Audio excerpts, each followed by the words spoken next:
Mi novio se desmayó en el metro por agotamiento, y ahí descubrí su secreto. Llevo casi un año saliendo con Carlos, 29 años, y lo que empezó como un detalle caballeroso se ha convertido en una pesadilla de control financiero que amenaza con destruirnos a ambos. Él se niega, de manera absoluta y a veces agresiva, a que yo pague nada cuando estamos juntos.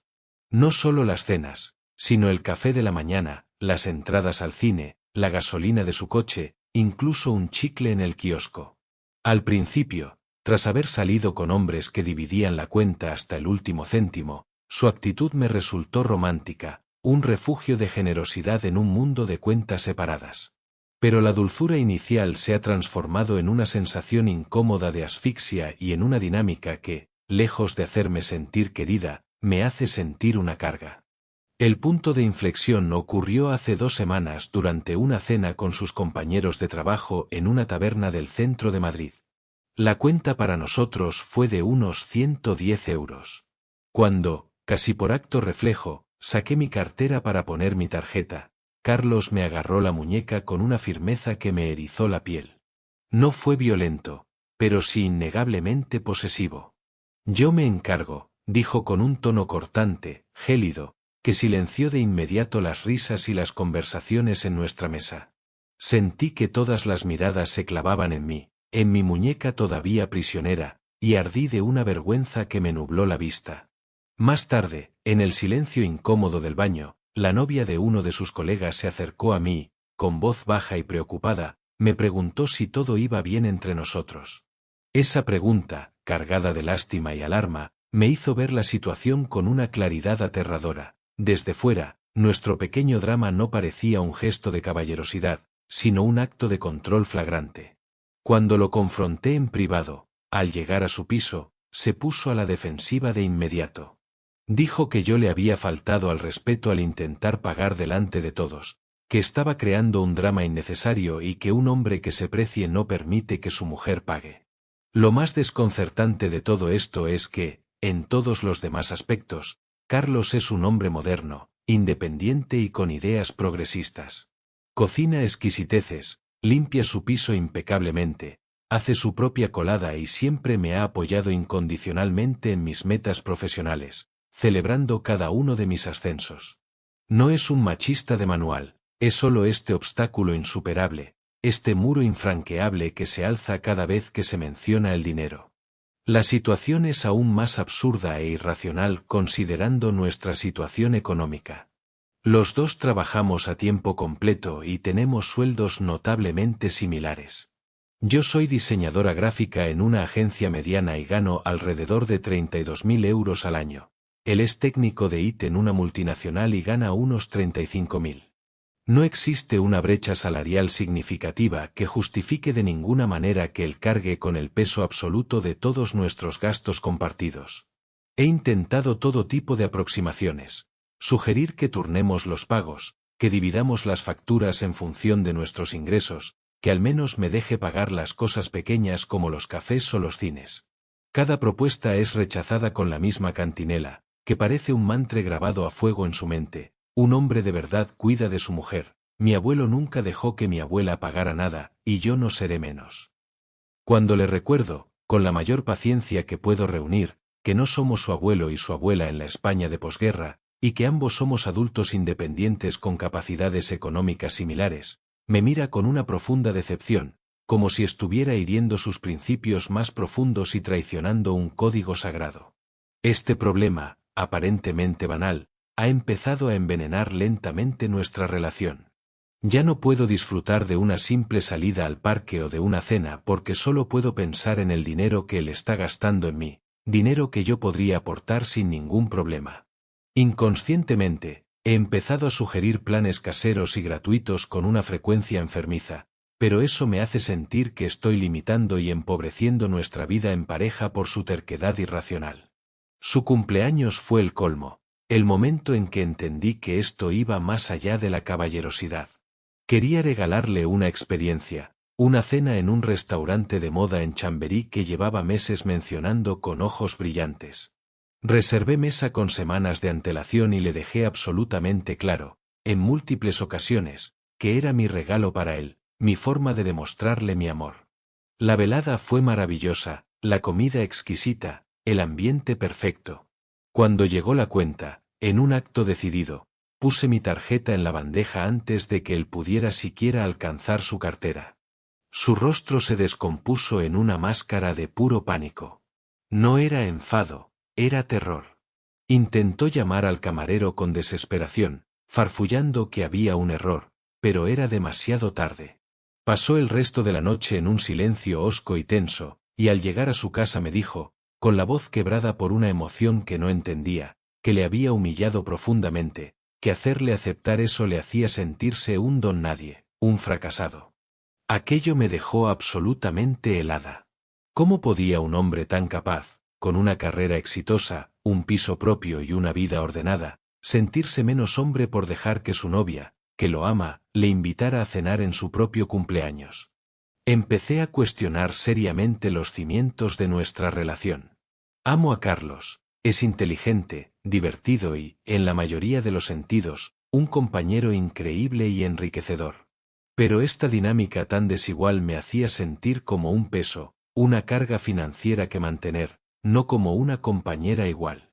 Temía horrores por nuestro futuro. Si algún día decidíamos vivir juntos, si teníamos hijos, ¿se arruinaría financiera y físicamente antes de permitir que yo contribuyera a partes iguales? Comenté el tema con mis amigas más cercanas, buscando desesperadamente un poco de perspectiva. Algunas decían que era un encanto, un caballero de otra época al que debía agradecer su gesto. Otras, en cambio, veían una bandera roja gigante ondeando a mi lado. Mi mejor amiga me decía que lo aceptara y disfrutara de ser mimada, pero mi instinto me gritaba que algo, en el fondo, no estaba nada bien, que ese mimo escondía una herida profunda. Fue un comentario anónimo en un foro online lo que finalmente me hizo cambiar completamente mi perspectiva. Alguien sugirió, con mucha lucidez, que esta obsesión podía tener raíces mucho más profundas que un simple adoctrinamiento cultural, quizás ancladas en traumas de la infancia. Decidí, con el corazón en un puño, cambiar mi enfoque radicalmente. En lugar de presionarle sobre el dinero y los pagos, como había hecho hasta ahora, intenté indagar con suavidad en su pasado, en su niñez. Una noche tranquila en su casa, viendo una película, le pregunté por sus recuerdos de infancia, por lo que solía hacer con su familia los fines de semana. Se quedó callado un largo y pesado rato, con la mirada perdida en la pantalla, como si estuviera viendo otra película muy distinta. Luego, con un suspiro profundo, las palabras empezaron a salir, primero a trompicones, con pudor, y luego en un torrente imparable, como si hubiera roto un dique que contuviera años de silencio. Me habló de una infancia marcada por una pobreza humillante en un barrio obrero de Zaragoza. De una madre heroica y exhausta que criaba sola a 3 hijos, luchando diariamente por llegar a un fin de mes que siempre parecía inalcanzable. De noches escuchando a escondidas a su madre llorar de frustración y rabia ante una pila de facturas impagadas. De la vergüenza visceral de llevar la misma sudadera raída día tras día al colegio, sintiendo las miradas burlonas de sus compañeros.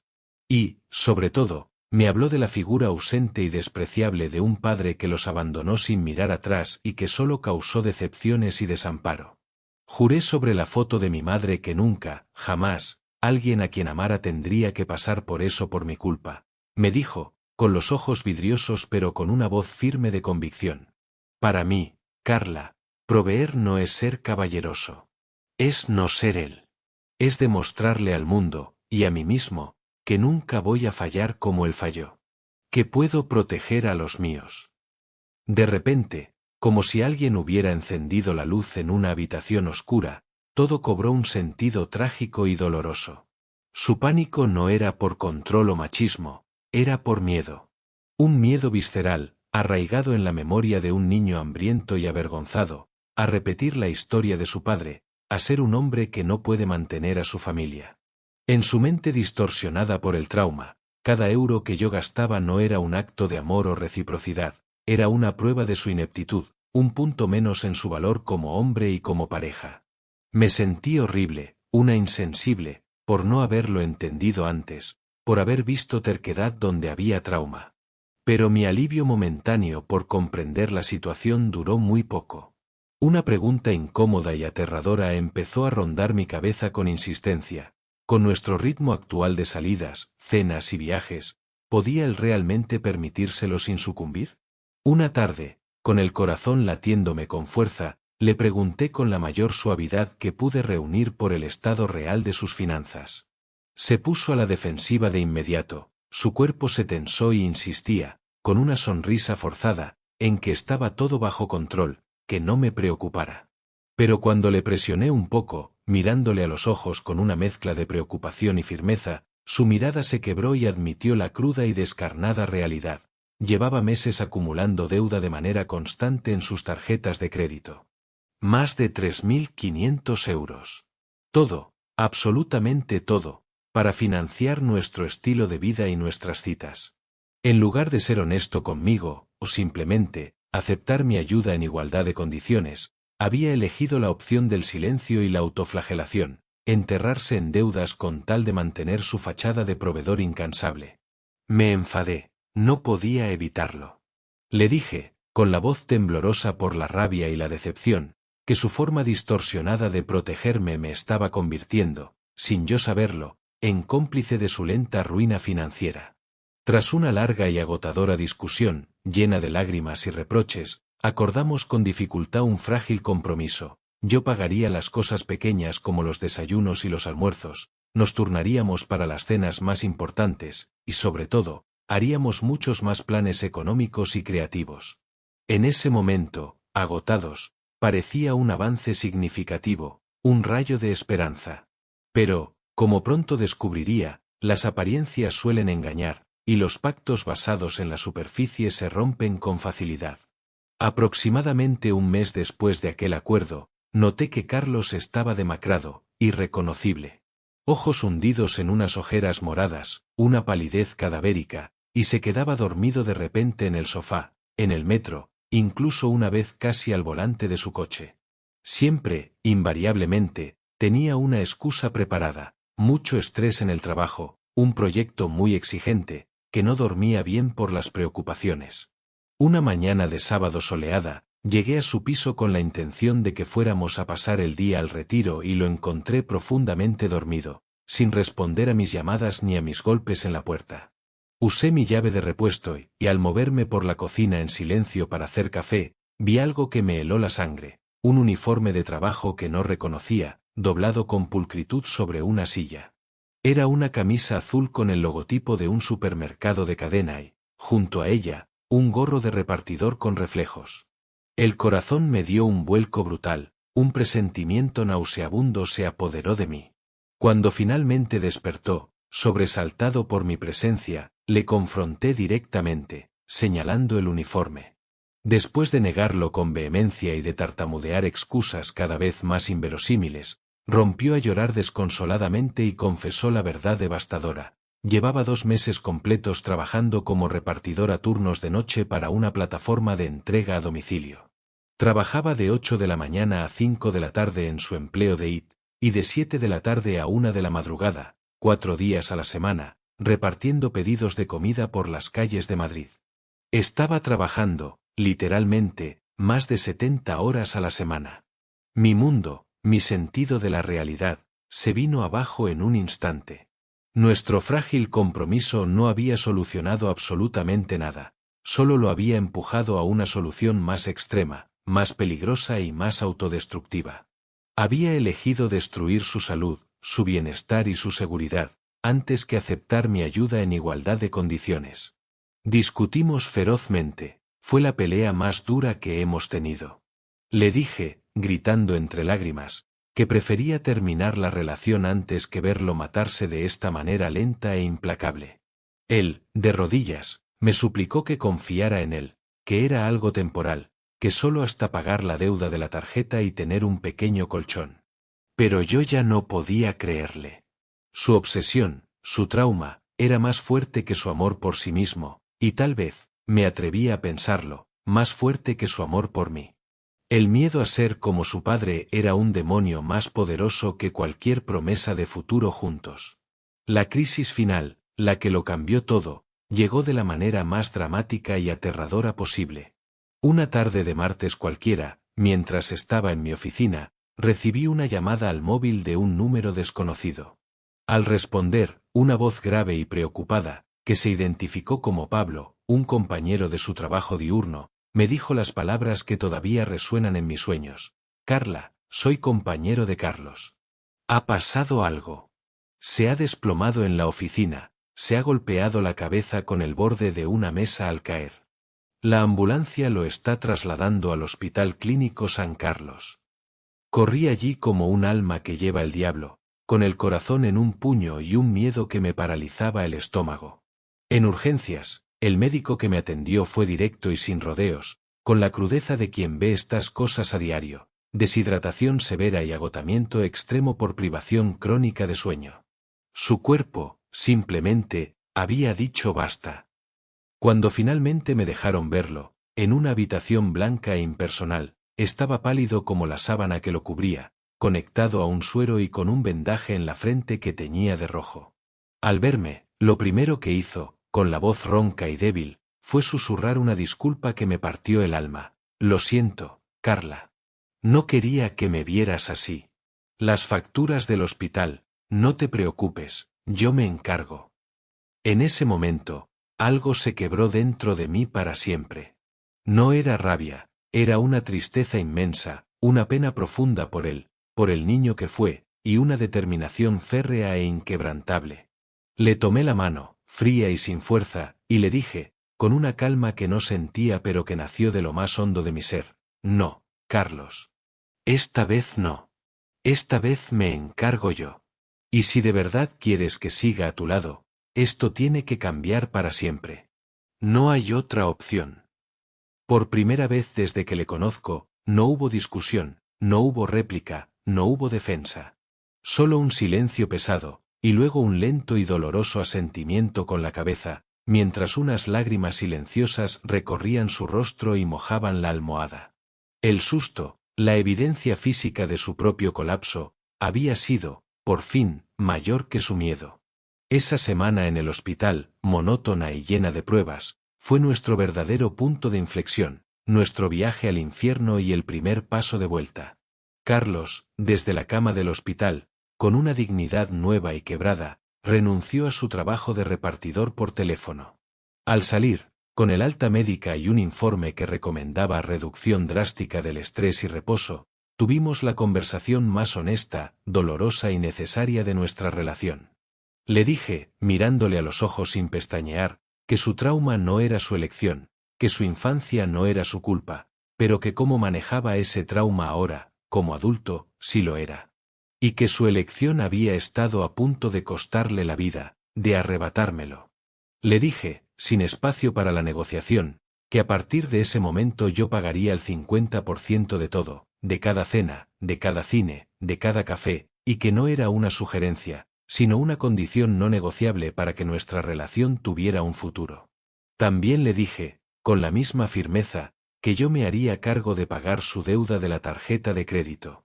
Se negó rotundamente al principio, fue un reflejo automático, pero yo me mantuve firme como una roca. Escúchame bien, Carlos. Esa deuda se acumuló por nuestras salidas, por nuestro tiempo juntos.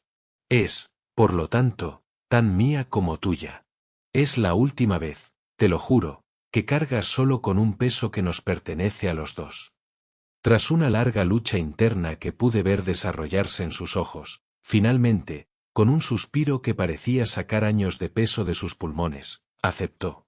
El camino de vuelta a la normalidad, o a una nueva normalidad, no ha sido fácil ni rápido. La primera vez que pagué la compra semanal entera en el supermercado, tuvo que salir corriendo al aparcamiento, con el carrito abandonado, para contener un ataque de ansiedad que le dejó temblando y sin aliento. Ver la factura del supermercado en mis manos, desencadenaba todos sus demonios internos, todos sus miedos de niño a no ser suficiente. Pero ahora, la diferencia fundamental es que, en lugar de esconderlo o de enfadarse, lo verbaliza. Me dice, con una vulnerabilidad que me desarma: Carla, lo siento, me está costando, me siento fatal, y yo, en lugar de discutir, Le sostengo la mano en silencio en el coche hasta que la respiración se le calma y el pánico cede. Y lo más importante, lo que marca la verdadera diferencia entre el antes y el después, es que, por fin, sin reservas, aceptó buscar ayuda profesional. Juntos, en su portátil desde el sofá de su casa, buscamos y encontramos un psicólogo especializado en trauma y ansiedad, con buenas referencias. Su primera cita es la próxima semana, y por primera vez no lo veo como una carga, sino como un destello de esperanza en su mirada. Ahora, de hecho, vivimos juntos, en un piso más amplio que alquilamos a medias, un símbolo físico de nuestro nuevo compromiso con la equidad. Hemos creado una cuenta bancaria conjunta para los gastos comunes de la casa, y cada uno ingresa su parte equitativa a principios de mes. A veces, aún puedo ver ese destello fugaz de tensión en sus ojos cuando saco la cartera para pagar la cena o cuando ingreso mi parte en la cuenta común. Pero ahora, en lugar de negarlo, lo reconoce, respira hondo y asiente para sí mismo. La deuda, gracias a un plan de pagos agresivo que hemos cumplido a rajatabla, está ya casi completamente saldada. La historia de Carlos y su padre, la pobreza y el miedo, siempre estarán ahí, forman parte de la textura de su alma. Pero, por fin, han dejado de ser el capitán que gobierna nuestro barco. Ahora navegamos juntos, él, yo y hasta su trauma, al que hemos dejado de esconder en la bodega. Y aunque el mar a veces está revuelto y las olas son altas, por primera vez confío plenamente en que, juntos, llegaremos a buen puerto.